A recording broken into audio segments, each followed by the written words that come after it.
I'm Sam Roberts of the New York Times. Welcome to the New York Times Close Up. In a moment, we'll turn to the past that seems more and more relevant each day with Robert Ellsberg. As a 13-year-old, he helped his father, Daniel Ellsberg, copy page after page of what we now know as the Pentagon Papers. He was the subject of a profile by the Times' James Barron this week.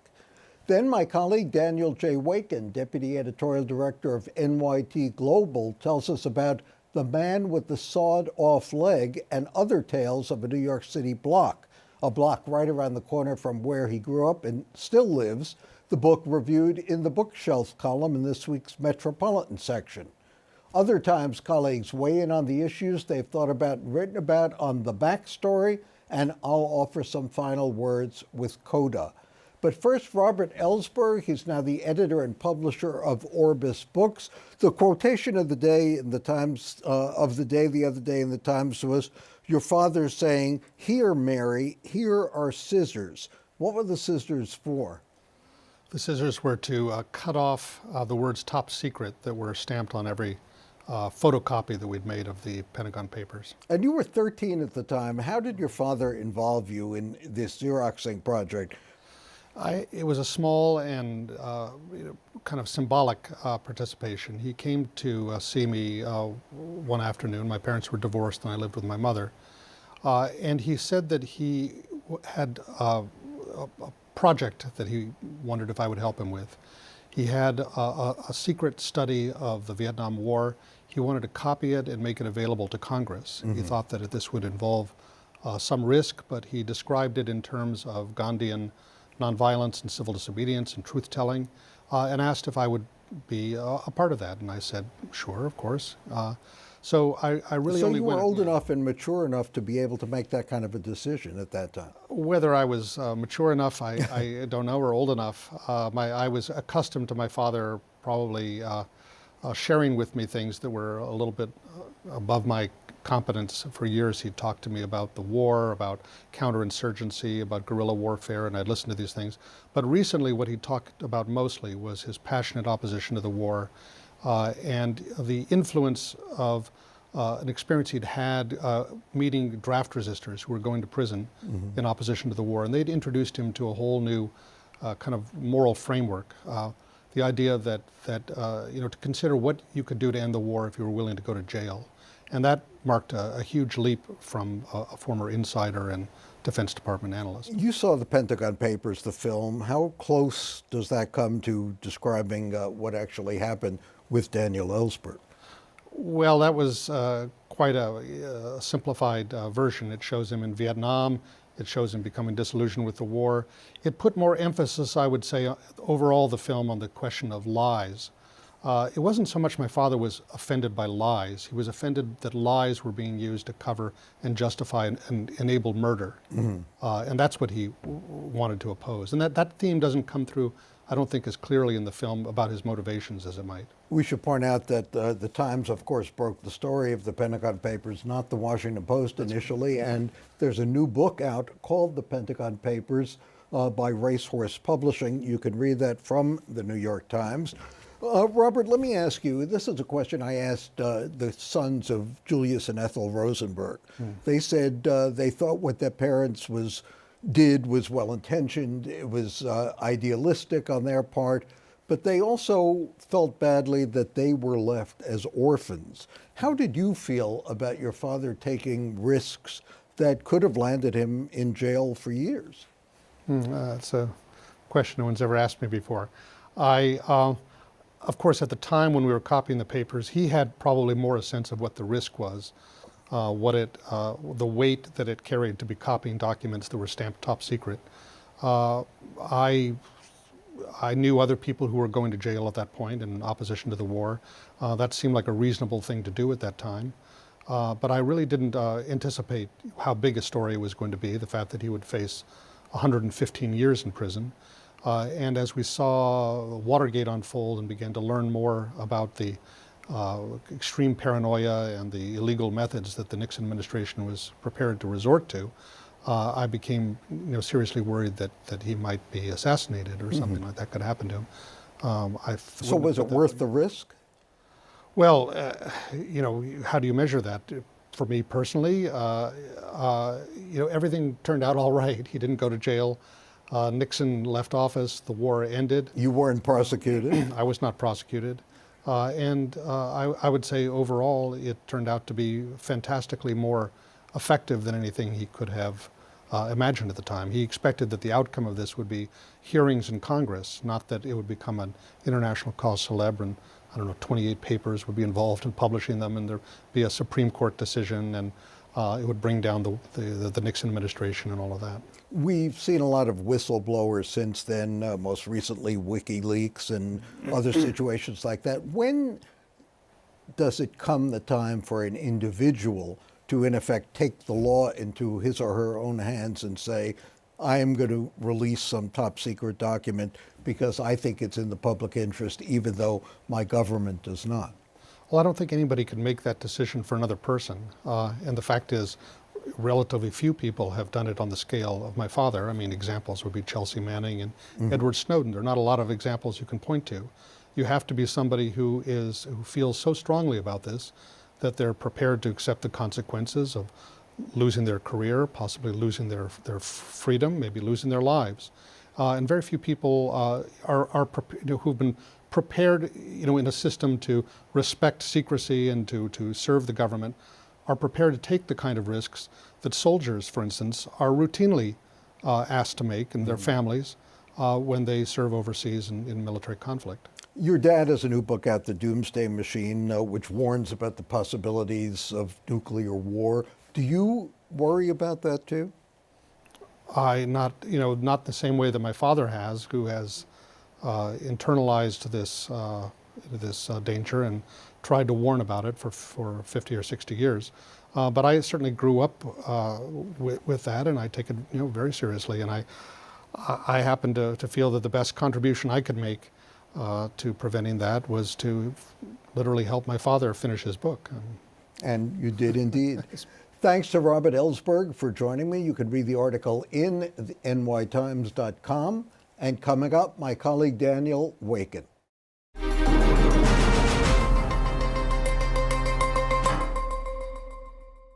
Joining me now, my Times colleague, Dan Wakin. He's Deputy Editorial Director of Nyt Global. He'll explain what that is in a moment.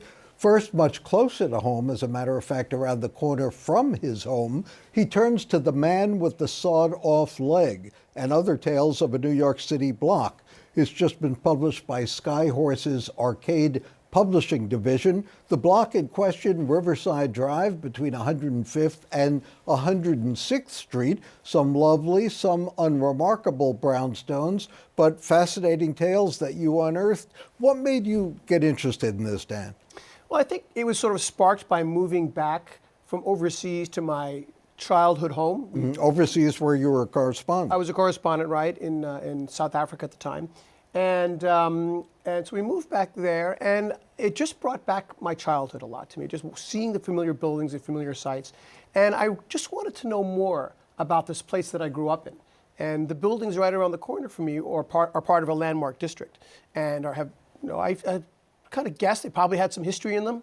And I really liked the way they looked. They're beautiful. And I started digging, and once I started, I just couldn't stop. This is a great case of urban anthropology. It was prompted by an article in the city section of the New York Times, Connie Rosenblum, the editor. Dan, what did you discover about these people? A lot of fascinating former residents. Yes, I was just stunned by how, A, famous, and B, accomplished the people that lived there were, and also how diverse. So you have Lothar Faber, a member of the Faber Pencil Company empire. And you had Robert Davis, who invented Davis baking powder, which you'll see in every supermarket in New York. Right, still those red and orange cans, right? Exactly. And Marion Davies, who was probably the best known person. She was William Randolph Hearst's mistress, and he bought the building for her and set her up and her family there. And for a time, Duke Ellington owned two of the buildings. Saul Bellow wrote a novel there. And then there are more obscure characters. Jokichi Takamina, who's a Japanese scientist, who came to this country and identified adrenaline. He was the first person to, isolate it, the human hormone. And he also invented an enzyme that was much more efficient at brewing liquor, at fermenting liquor than malt was. And that was converted into a sort of a stomach aid and was marketed as something to soothe dyspepsia. And he made a lot of money. And with the money he made, he bought this townhouse. I sometimes wonder whether you could take almost any block in the city and dissect it and see who's there and look at the history of that. I often feel if you can't find the story, when I'm doing an obituary, for instance, it's my fault. It's some lapse on my part rather than the person, because everyone has a story of some sort. Who was the man with the sawed-off leg, and did he really get his leg sawed off? Well, yes, this is a major part of the book. It's the story of a gang of criminals who used one of these buildings as a hideout in 1934. So the gang carried out an extremely daring and meticulously planned robbery of an armored car truck. The biggest one in the United States at that time. At that time. It was $428,000, the most that had ever been stolen. And they made their escape across Gravesend Bay to the Rockaways, and the plan was then to disperse from there. Well, while one of the gang members was with his mates on one of the two boats, while he was going across the bay, he accidentally shot himself in the leg. And so everyone panicked, and they had to find a car, and they had to find him a liquor bottle to ease the pain, and they brought him to the safe house on 105th Street and Riverside Drive. And they called a doctor who was willing to make a house call for $1,000 at the time. It's sort of a shady character. And he came in and amputated this guy's leg. His name was Benny the Bum McMahon. He's an old-time West Side doc, muscle man and rum runner. And but it wasn't enough to save Benny. He bled to death. And so the rest of the gang procured a steamer trunk to hide the body. The proverbial steamer trunk. The literal one, absolutely. But he wouldn't fit. He just couldn't fit in the trunk. So they had to remove the other leg. So they amputated his other leg, put him in the trunk, put the legs in with him, and dumped the trunk on 74th Street between Central Park West and Columbus in front of some random house, where it was discovered 4 days later. Fascinating. This was 1934, the famous robbery at the Rubel Ice Company in Brooklyn, which is almost a story in itself, and a lot of the book revolves around that. How has the block changed since then? That was a long time ago. You look at its evolution over the years.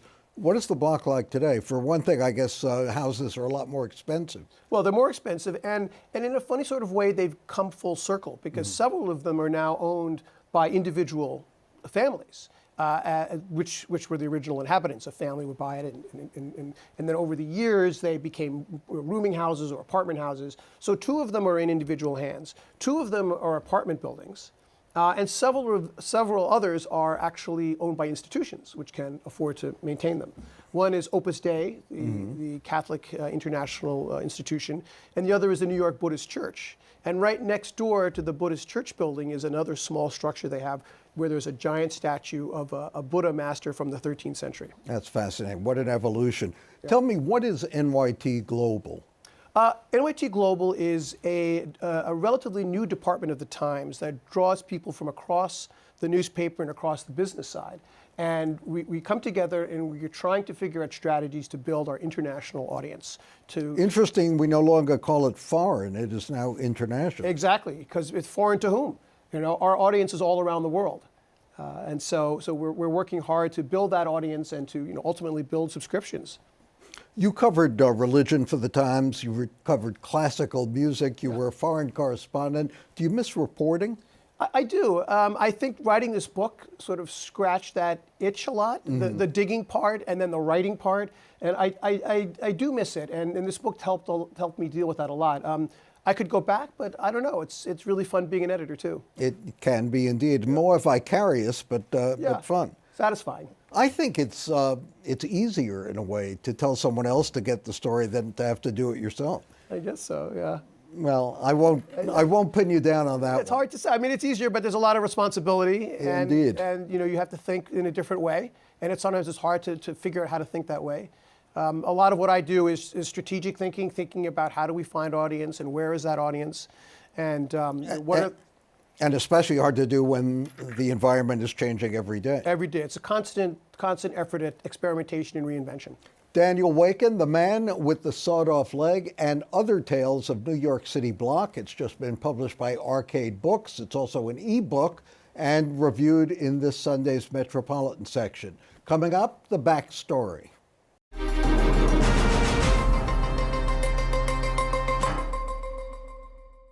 Another day, another resignation, a State of the Union address that may have sown as much union as disunion. Dreamers continue to look over their shoulders, and an uncertain fiscal future looms. Joining me in unease to discuss these stories and more, my Times colleagues, national political correspondent and CNN analyst Alexander Burns, and contributing writer Eleanor Randolph. You both heard the State of the Union speech by President Trump the other night. Were there any surprises? Is this guy an optimist, a pessimist, a bully, a peacemaker? Which Donald Trump are we dealing with? All of the above, don't you think? I mean, I think, I can't remember who said this, but somebody said that the big surprise was how boring it was. And, you know, I'm not used to Donald Trump being, that's the one thing I'm not used to. That should be a pleasant surprise, right? Yes, that's right. And, you know, I mean, he did try, and, you know, he got a lot of praise for being able to read it off the teleprompter and that sort of thing. Well, not so much that he was reading, but that he didn't interject silliness. Yeah. Well, he did clap for himself, you know, which seemed really... Well, that's reflexive. That's right. I do think it's sort of hard watching the speech in real time and now looking back at it a few days later to figure out what he thought he would accomplish with that speech. That it was, like all State of the Union addresses, kind of a greatest hits of the last year. And vague, like all states of the Union. Indeed. You know, one thing we have seen presidents do, recent presidents do, is try to use these speeches to gain momentum on a specific legislative goal, or at least some kind of agenda. And that speech was pretty all over the map. He talked about immigration, he talked about infrastructure. These are sort of the two issues that folks in Washington think maybe Congress could get a deal on. But in both places, he didn't offer the kind of vision that could actually break through in Congress. And the speech was so larded with phrases that seemed sort of designed to repel even the Democrats who could probably be picked up on an issue like infrastructure spending. Where does this leave us for the 2018 elections, both congressionally, the Congress in general, and state legislatures, which are obviously going to be very important for, among other things, drawing the census, new districts based on the 2020 census? Well, we're in this interesting moment here where you know, Republicans feel like the floor has not dropped out from under them. In fact, maybe it's come up a little bit, but they're still not in a strong place. And the president is still a deeply unpopular person, especially in these suburban areas of the country where Republicans have done well in the past. So that's really what they're concerned about in terms of defending the House, in terms of defending what has really been sweeping control of state governments for almost a decade now. You know, if you're a Republican, if you're the president, you look at the economy is still moving in the right direction. The broad backlash against the tax bill that some Democrats predicted has not materialized. So maybe there's a window right now for Republicans to put together a message and an agenda for 2018 that could, you know, this is not going to be a good election year for them. It would take something extraordinary and probably terrible, like a 9/11 level event, to make it a good election year for them. But in terms of can they limit their losses, we'll probably find out in the next 2 or 3 months if they can set a clever course for themselves that may be substantially better than where they were a month or two ago. We were just earlier talking about some of the races that are going to be really interesting. Like in New York, you're going to have the John Faso race in the upper part of the state, and you're going to have Lee Zeldin in Long Island. And you can see that, and that primary is going to be in June for Democrats. I mean, obviously, There are several Democrats for running against John Faso, the Republican up there.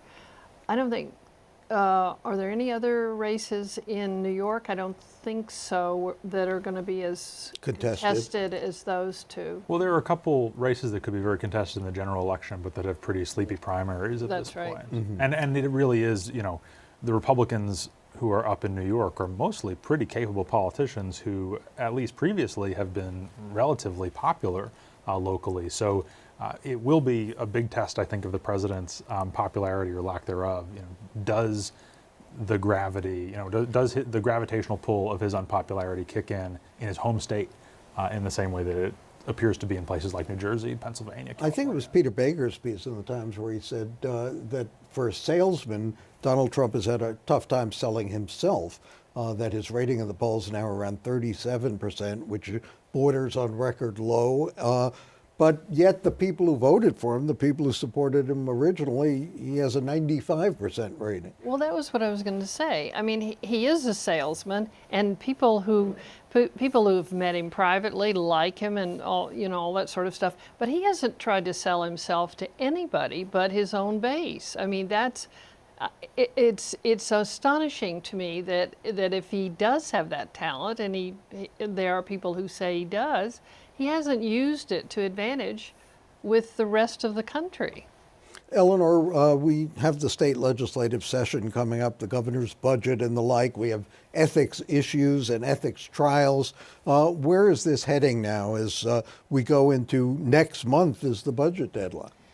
Yeah, the end of March is the budget deadline for New York. I don't know. I think the thing to watch really is the congestion pricing issue, because Cuomo has made a big, has talked about it a great deal, and it'll be really interesting to see if he can get the state Senate, which, you know, has this renegade group of Democrats, if he can get them to go along with some kind of pricing to lower congestion or if not lower congestion, which I'm a little skeptical of, at least raising more money for mass transit. Well, yeah, I mean, I think if you start charging $11 and more for a car to come below 60th Street in Manhattan, you're going to there won't be any frivolous driving down into lower Manhattan, and that could. It just depends on what they'll do about taxis and Lyft, and it's a very complicated issue at this point. It's complicated in terms of raising the revenue, in terms of applying that congestion pricing charge, and lots of other things. Thanks to Alex Burns, to Eleanor Randolph for joining me, and I'll be back with some final thoughts for the week with Coda.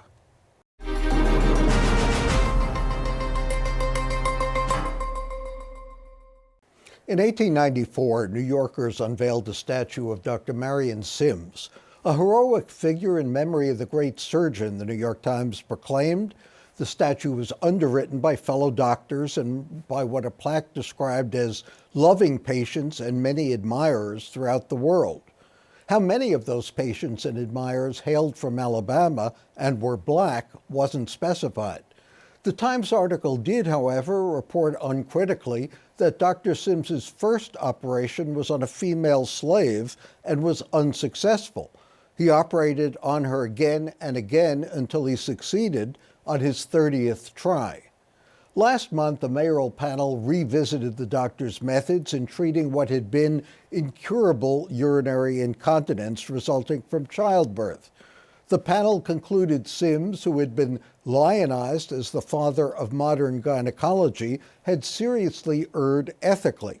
He experimented on enslaved women who were not free to consent to his experiments. The panel concluded that his statue, quote, has come to represent a legacy of oppressive and abusive practices on bodies that were seen as subjugated, subordinate, and exploitable in service to his fame. It recommended that Sims be banished from Fifth Avenue, opposite the New York Academy of Medicine, to Greenwood Cemetery in Brooklyn, where he's buried. The mayoral panel mulled the fate of 3 other monuments, to Columbus, to the French World War I hero and later collaborator Marshal Pétain, and to Theodore Roosevelt. Sims was the only one to get the heave-ho. It's now up to the mayor, who dodged the controversy before Election Day. Some experts argue that Sims's guinea pig patients did consent to treatment, although it is arguable whether slaves could have freely done so. That without his experiments, their condition was incurable. That his failure to administer anesthesia was not unusual in the mid-19th century. Dr. Norma Braun of Mount Sinai St. Luke's says history must be understood in the context of the times it occurred and not through the prism of today. Arguably, removing monuments stifles debate. Fewer people will be able to point to Sims's statue and say, "Who was that guy?" Which is why the panel wisely recommended erecting more monuments. The panel said its mission was to foster public dialogue on polarizing historical moments and to amplify additional or excluded voices and underrepresented histories. How were the honorees perceived during their lifetimes? Are dissenting views of their achievements taken into account? Is the monument in a sensitive site, in Sims's case, on the edge of Harlem? The panel suggested adding an explanatory plaque on the pedestal in its current location and on the statue. It would address the legacy of medical experimentation on blacks and includes the names Lucy, Anarcha, and Betsy, we don't even know their surnames, the three women on whom Sims conducted his medical experiments. Professor Wall of Washington University agreed. If you want to criticize what Sims did from an ethical perspective, he wrote, you need to outline a plausible alternative strategy for dealing with the problem. Rather than take down Sims's statue because of a misapprehension about what he actually did, Wall says, we should instead erect a monument to, as Sims himself wrote, the heroic fortitude of my patients. That is definitely something worth remembering. For the New York Times and CUNY TV, I'm Sam Roberts.